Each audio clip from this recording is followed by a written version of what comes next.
जय तंत्र मंत्र केंद्र में मैं आप सबका हार्दिक स्वागत एवं अभिनंदन करता हूँ। मेरे प्रिय भाई बहनों, आज मैं आपको ऐसी जानकारी देने जा रहा हूँ।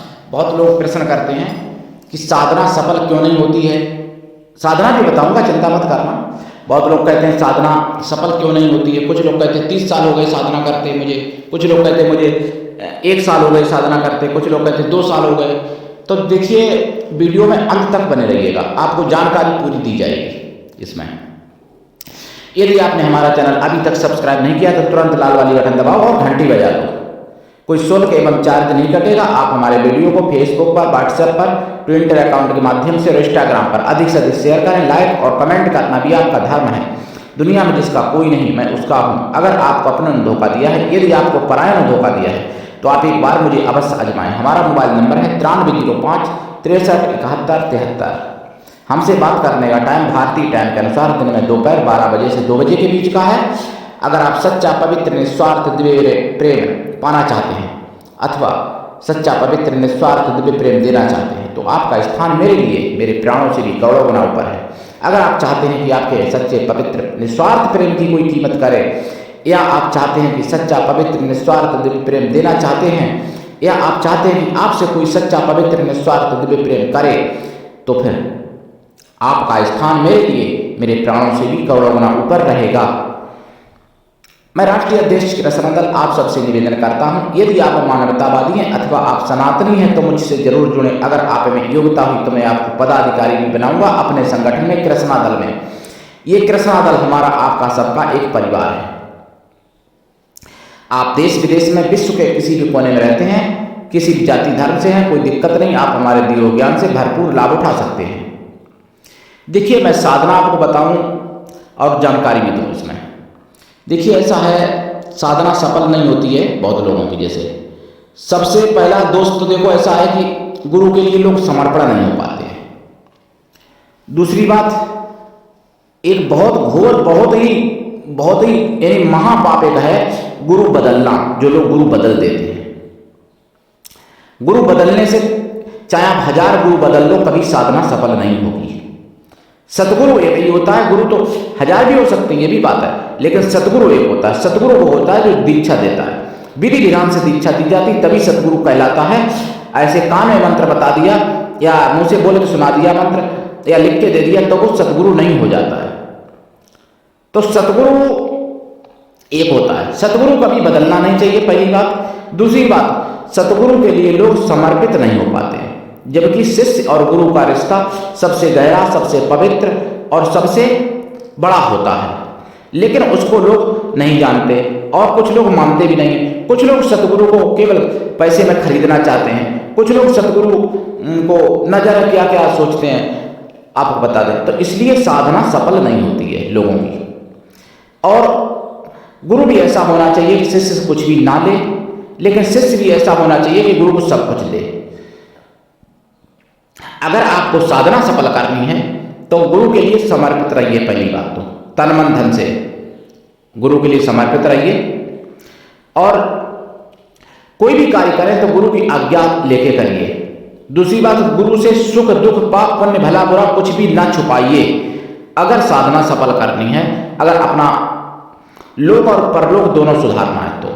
दूसरी बात, पापों से बचिए। गुरु जो सच्चे सतगुरु होते हैं वो पापों से बचाने की कोशिश करते हैं, पाप से आपको रोकेंगे। तो पापों का त्याग करिए, पापों से बचिए। लेकिन कुछ लोग क्या करते हैं कि उनको अपनी सुविधा के अनुसार वो नियम बनाते हैं, अपनी सुविधा के अनुसार, अपनी मतलब मन के अनुसार, अपनी मर्जी के अनुसार। फिर उनको ना गुरु से मतलब है ना शास्त्रों से मतलब है। तो भैया साधना सफल कैसे हो सकती है, आप बताइए। दूसरी बात, कुछ लोग सोचते हैं कि साधना काल में हम शुद्ध शाकाहारी रहें, साधना के बाद मांसाहारी हो जाएंगे, तो साधना कहाँ से सफल होगी। दिमाग तो मांस में पहले ही लगा है कि भाई साधना जब पूरी हो तब मांस खाएं। तो जबकि साधनाएं शुद्ध जो है शाकाहारी लोगों को होती हैं, और शाकाहारी होना भी चाहिए साधना काल में और साधना के बाद में भी। दूसरी बात, साधना के दौरान भी और साधना के बाद लोग सोचते हैं, अगर पुरुष हैं तो सोचते हैं हम जिसको चाहेंगे उसको बस में कर लेंगे स्त्री को। स्त्रियां भी सोचती हैं अरे ये पुरुष बहुत अच्छा है, इसको हम बस में कर लेंगे अपने इससे पैसा लेंगे या ये बहुत सुंदर है, तो ऐसे लोगों को साधना भी सफल नहीं होती है। देखिए, अपनी पत्नी के सिवा किसी भी स्त्री के बारे में गलत सोचना, गलत सुनना, गलत देखना भी घोर पाप है। और इसी तरीके से स्त्रियों के लिए भी अपने पति के सिवा किसी के बारे में गलत सोचना, गलत सुनना, गलत देखना, गलत विचार करना भी पाप है और घोर पाप है ये। बहुत सी साधनाएं ऐसी हैं कि पतिव्रता स्त्रियां 1 महीने में कर सकती हैं सिद्ध, और उल्टा स्त्रियां जो हैं 12 साल में भी सिद्ध नहीं कर सकती। ऐसी बहुत सी साधनाएं हैं, लेकिन ये जानकारी लोगों को नहीं दी जाती है आज के समय में। दूसरी बात, हिंदू धर्म में एक और विडंबना है। मान लो एकदम पथभ्रष्टता जैसी आ गई कि अगर कोई स्त्री किसी अपने से कमजोर व्यक्ति को, किसी भी प्रकार से कमजोर हो, चाहे वो पैसे में कमजोर हो, चाहे वो सुंदरता में कमजोर हो, अगर वो पहले तो करती नहीं ऐसी, अगर बाई चांस कोई विवाह कर भी ले कोई स्त्री, तो उससे लोग प्रश्न करते हैं कि तुमने ऐसे पति से शादी क्यों की, ऐसे पति से विवाह किया क्यों किया, कैसे आपने ऐसे पति से विवाह कर लिया। ये बहुत ही मूर्खता भरा प्रश्न है, मूर्खतापूर्ण प्रश्न है ये जो लोग करते हैं।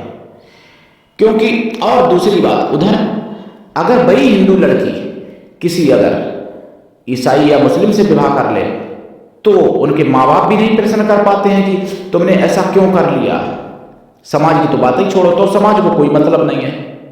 तो समाज भी कुछ हद तक सनातन धर्म को कमजोर करने में लगी, ये भी बात आपको मानना पड़ेगा। लेकिन वो जागरूक समाज नहीं है, लेकिन सनातन को कमजोर करने में कुछ समाज के लोग भी लगे हैं, ऐसे समझ लो आप।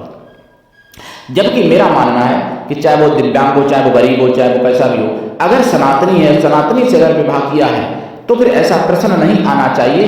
पहले तो हमारे सनातन धर्म में ऐसे ऐसे राजा महाराजा, ऐसे बहुत से लोग हुए हैं, जैसे सत्यवान सावित्री का ही उदाहरण ले लो। सत्यवान तो एकदम उस समय गरीब थे, लकड़ारा थे, और सावित्री ने उनके साथ विवाह किया। राजा की लड़की थी, चक्रवर्ती सम्राट की थी। और भी ऐसे काफ़ी हैं, जैसे गंधारी देखो, नेत्रहीन पति से विवाह किया था। गंधारी ने भी अपनी मर्जी से किया था, कोई जबरदस्ती थोड़ी कर दिया था। उनका भाई शकुनी तो खिलाफ भी था इसके। और सती नसुईया माता देखो, अत्र मुनि। तो हमारा सनातन धर्म सतियों से, संतों से, ब्राह्मणों से, वीरों से ही चलता था। आज भी हैं, लेकिन उनको लोग वैल्यू नहीं देते। जबकि आपको बता दें, भारत रत्न नहीं कह के अगर ऐसी सतियां जो होती हैं वो ब्रह्मांड रत्न हैं, ये समझो आप। लेकिन लोग कलयुग में उनको नहीं मानते हैं। संत भी जो होते हैं सच्चे, या जो सच्ची सतियां होती हैं, वो ब्रह्मांड रत्न होती हैं। और जो सच्चे सतगुरु होते हैं वो भी कोटि ब्रह्मांड रत्न होते हैं। लेकिन सच्चे सतगुरु जल्दी मिलते नहीं हैं, और सच्चे सतगुरु अगर मिल भी जाए तो सच्चे शिष्य नहीं मिल पाते हैं। तो गुरु के लिए समर्पित रहना चाहिए, गुरु की सारी आज्ञा माननी चाहिए, और जो भी मंत्र साधना करो दीक्षा लेके करनी चाहिए। गुरु से मुहूर्त, दिशा, आसन आदि सब जानकारी लेकर ही करनी चाहिए वो साधना। और ये भी होता है कि कौन से राशि वाले को कौन सी साधना सफल होगी कि नहीं होगी, ये भी देखना चाहिए। वो गुरु देखते हैं, गुरु से पूछना चाहिए। अब आप अपनी मर्जी से साधना करने लग जाते हो कि नहीं मुझे तो ये साधना करनी है, तो भैया करनी है तो करते रहो, पूरे जन्म करते रहो, दूसरे जन्म में भी करना। अगर उस देवता से तुम्हारा मेल नहीं खाता है तो वो सफल नहीं होगी, ये भी बता दें। तो लोग कहते हैं हम तो सेवा करेंगे, क्यों नहीं सफल होगी। ये हमें नहीं कहा, ये अग्नि पुराण कह रहा है कि अरिमंत्र सैकड़ों जन्मों में भी सफल नहीं होते हैं। अरिमंत्र वो होते हैं जिससे हमारी राशि से उस देवता का या उस मंत्र का मेल नहीं खाता, और वो शत्रु होता है। कुछ होते हैं समान मंत्र जो होते हैं वो परिश्रम करने में सिद्ध हो जाते हैं। लेकिन जो मित्र मंत्र होते हैं वो थोड़े परिश्रम में ही सिद्ध हो जाते हैं, उनको सिद्ध हुआ ही समझो आप। तो मित्र मंत्र सिद्ध करें, समान मंत्र भी कर सकते हैं, लेकिन अरिमंत्र सिद्ध ना करें। लेकिन आप जानते नहीं, आप तो बस मुझे ये साधना करनी है तो करते रहो भाई, क्या बताएं। तो इस तरीके से साधनाएं सफल नहीं होती। दूसरी बात, साधना काल में देखिए हर चीज़ का महत्व है। हवन, पूजन, जप, दान, पुण्य का भी महत्व है। लेकिन अब हमारे से जानकारी में कुछ ऐसे भी शिष्य हैं, मतलब कि जो गुरु से माला ले लेते हैं, आसन ले लेते हैं, उसका तक रुपए नहीं दे पाते हैं, तो फिर मतलब वो क्या होगा उनको सफल। मैं आसन माला नहीं बेचता हूँ, नहीं कमेंट करके आप कहोगे, लेकिन मैं बता रहा हूँ कि लोग ऐसे भी हैं जो गुरु से आसन माला लेके भी पैसे नहीं देते हैं, जो सच्चे सदगुरु हैं। और जो व्यापारी हैं उनके यहाँ मतलब जो एक की चीज़ है वो 50,000 में लेने को तैयार हो जाते हैं। तो ऐसे भी साधना सफल नहीं होती है। दूसरी बात, आप लोग भीड़ की तरफ आकर्षित ज़्यादा होते हैं, जिसके पास ज़्यादा भीड़ भाड़ है वो बड़ा संत है। लेकिन ये भी मूर्खता भरा विचार है मेरे हिसाब से। जिसके पास ज़्यादा भीड़ होगी तो वो आपको टाइम कैसा देगा। देखिए, अगर आप उसके प्यारे हैं तो भीड़ होगी तब भी आपको समय दे लेगा, अगर आप उसके प्रिय नहीं हैं तो भीड़ होने पर नहीं दे पाएगा, और भीड़ नहीं होगी तब भी नहीं दे पाएगा। तो गुरु ऐसा होना चाहिए कि शिष्य को आगे बढ़ाने के लिए अपने प्राणों को भी लगा दे, और शिष्य भी ऐसा होना चाहिए कि गुरु के लिए समर्पित हो जाए कि तन से, मन से, धन से अगर 100 बार भी प्राण देने पड़े तो भी देने को तैयार रहे। शिष्य भी ऐसा होना चाहिए। तो ऐसे व्यक्ति को साधना सफल होने से भगवान भी नहीं रोक सकते, ये सत्य है मेरे प्रिय भाई बहनों। आप उठाइए लाभ और दीक्षा लेके साधना करिए। और जो सनातन के विरोधी हैं उनको मेरी बातें अच्छी नहीं लगेंगी, ये भी मैं जानता हूँ। लेकिन भाई फोन बहुत लोग करते हैं कि साधना सफल नहीं होती, तो मेरा कर्तव्य जानकारी देना। साधना काल में योगिनी दाएं होनी चाहिए अगर, और चंद्रमा अगर बाएं होता है तो साधना सफल नहीं होगी, समझ रहे। साधना काल में योगिनी बाएं अगर होगी और चंद्रमा दाएं है तो सफल होगी। चंद्रमा दाएं और चंद्रमा सामने अच्छा होता है। योगिनी बाएं और योगिनी पीछे अच्छी होती है साधना काल में, तो ये भी देखना चाहिए। फिर चंद्र बली देखना चाहिए, चंद्र बली है कि नहीं है। फिर तारा बल भी देखना चाहिए। फिर अपनी राशि के हिसाब से भी देखना चाहिए कि मतलब इस राशि मेरी जन्म की राशि है और बोलता नाम प्रचलित नाम की ये राशि, साधना ऐसे करें सफल होगी कि नहीं होगी। फिर साधना के देवी देवताओं को गुण के हिसाब से देखना चाहिए, कौन से महीना में कौन से दिन में करनी चाहिए वो साधना, वो भी होता है। और साधना काल में दिन में करनी, रात में करनी, सुबह करनी, शाम करनी, ये भी सब कुछ देखना पड़ता है कि कौन सी साधना कब करनी चाहिए। तो ये साधना सफल निश्चित होगी। साधना काल में भोजन का भी विचार करना चाहिए कि इस साधना में मुझे क्या खाना चाहिए, ये भी होता है कुछ साधनाओं में। वस्त्र का भी विचार होता है कि कौन से वस्त्र पहनना चाहिए, कौन से नहीं पहनना चाहिए, और कब सोना चाहिए, किधर को पैर करके सोना चाहिए, किधर को सिर करके सोना चाहिए, ये भी साधना काल में देखना चाहिए। ये भी सब विचार होता है साधना काल में। यानी मलमूत्र का त्याग भी कब और कहाँ कैसे करना चाहिए, यहाँ तक की विचार किया जाता है। अगर ऐसा सब कुछ देख के जो साधना करेगा उसको सफल जरूर होगी, उसमें कोई संदेह नहीं है। साधना काल में और साधना के बाद भी जो सनातन से रुचि रखता है उसको सफलता के काफ़ी चांस बढ़ जाते हैं, जो पक्का सनातनी है। और जो सनातन का विरोधी है तो पहली बात तो उसके पितर दोष ही उसका बन जाता है कुंडली में बिना कुछ किए। अगर नहीं है तब भी पितर दोष आ जाता है, तो साधना सफल नहीं होगी। अगर आप सनातनी हैं और आप चर्चों मजारों को मानते हैं तो समझ लो आपकी कुंडली में पितर दोष पक्का है, उसको कोई काट नहीं सकता, चाहे कितनी भी बार आप पंडितों से पितर दोष निवारण करवा लो।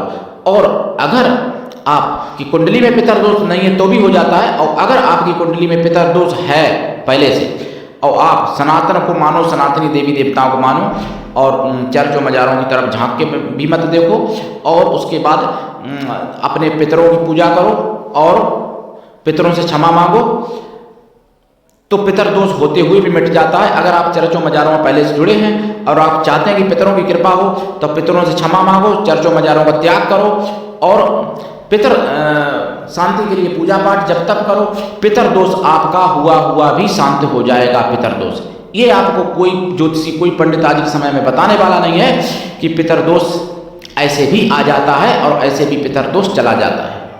तो ये सारी चीज़ें साधना में भूमिका निभाती हैं अपनी अपनी जगह पर। फिर देश काल भी देखा जाता है कि कौन से देश में, मतलब कौन से स्थान पे आपका निवास है, तो उस स्थान का क्षेत्रपाल, उस स्थान का देवता, उसको भी मनाना चाहिए।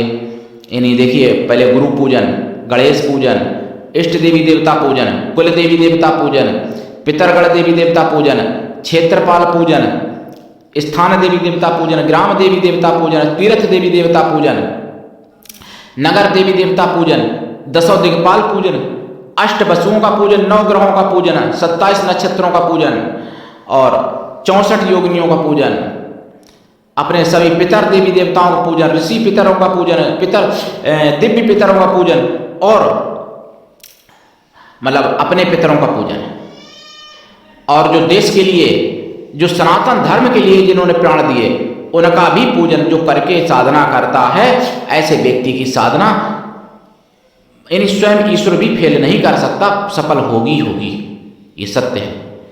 तो संभवतः आप लोग जानकारी समझ गए होंगे, और भी जानकारी चाहिए तो आपको कॉल करनी चाहिए। कुछ लोग जो सनातन के विरोधी हैं, नाम सनातनियों का होता है, कभी कमेंट करते हैं कि घुमाइए मत आप, कभी कहते हैं ये वो, मतलब देखिए मैं राष्ट्रवादी चैनल है, मैं और सनातनी चैनल है, मैं सत्य बोलना नहीं छोड़ूंगा। मैं सनातन के लिए तब से कार्य कर रहा हूँ जब लोगों को हिंदू कहने में डर लगता था, लोगों को हिंदू कहने में लोग शर्माते थे। 90 से मैं कार्य कर रहा हूँ, सन 90 से, 1990 से, तो आप समझ लीजिएगा। अब मैं क्या सनातन को तो नहीं छोड़ सकता, और मैं सनातन के लिए एक बार, अपने देश के लिए, अपने भारत देश के लिए एक बार पूर्व जन्म में मैं शहीद भी हो चुका हूँ 44 में। तो कहने का मतलब मेरा यह है कि सनातनी परंपरा से, सनातनी पद्धति से जो भी साधना की जाए पूरी, तो वो कभी फेल नहीं हो सकती है, चाहे कोई भी कुछ भी करे, ये सत्य है। आज के लिए इतना ही, धन्यवाद। जय श्री राम, जय सनातन, वंदे मातरम।